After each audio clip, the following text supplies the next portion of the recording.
Praise the Lord. ஒரே ஒரு வசனத்தை கூட காண்பித்து கொடுப்பேன். யோபு 1 அதிகாரம் 21வது வசனம். கர்த்தர் கொடுத்தார், கர்த்தர் எடுத்தார், கர்த்தருடைய நாமத்திற்கு ஸ்தோத்திரம். இங்க யோபு பாத்தீங்கன்னா ஒரு விஷயம் சொல்றாரு. அதாவது கர்த்தர் எனக்கு எல்லாத்தையும் கொடுத்தாரு, கர்த்தர் எல்லாத்தையும் எடுத்துக்கிட்டாரு அப்படின்னு சொல்லி இங்க யோபு குறிப்பிட்டாரு.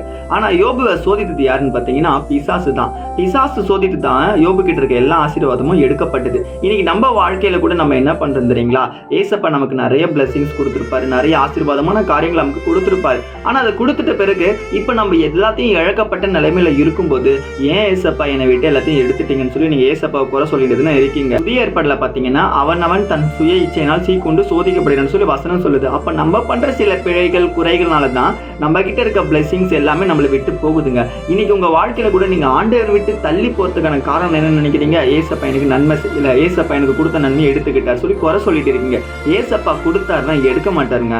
மனுஷன் நம்ம தான் கடவுள் கொடுத்துட்டாரு, கடவுள் எடுத்து சொல்லி புலம்பிக்கிட்டு இருக்கும். இன்னைக்கு உங்க வாழ்க்கையில கூட ஏசப்பா கிட்ட புலம்பிக்கிட்டே இருக்கீங்களா? ஆனா இன்னைக்கு ஆண்டவர் உங்களை பார்த்து சொல்றாரு, நான் உனக்கு சொன்னதை செய்யும் அளவு உன்னை கைவிட மாட்டேன் மகனே மகளே. இன்னைக்கு ஒரு வேளை உன் வாழ்க்கையில ஒண்ணுமே இல்லாத நிலைமை நீ இப்ப இருக்கலாம், இருந்த நிலைமையில கூட இப்ப இழக்கப்பட்ட நிலைமையில இருக்கலாம். எல்லாமே மாறுமா, என்ன விசுவாசத்தோட நம்பின்னு சொல்லி இன்னைக்கு ஆண்டவர் உங்களை பார்த்து தான் சொல்றாரு. விசுவாசிக்கிறீங்கன்னா ஆமீன் போட்டுக்கோங்க. இதே போல வசனத்தை என்ன ஃபாலோ பண்ணிக்கோங்க. God bless you. ஆமென்.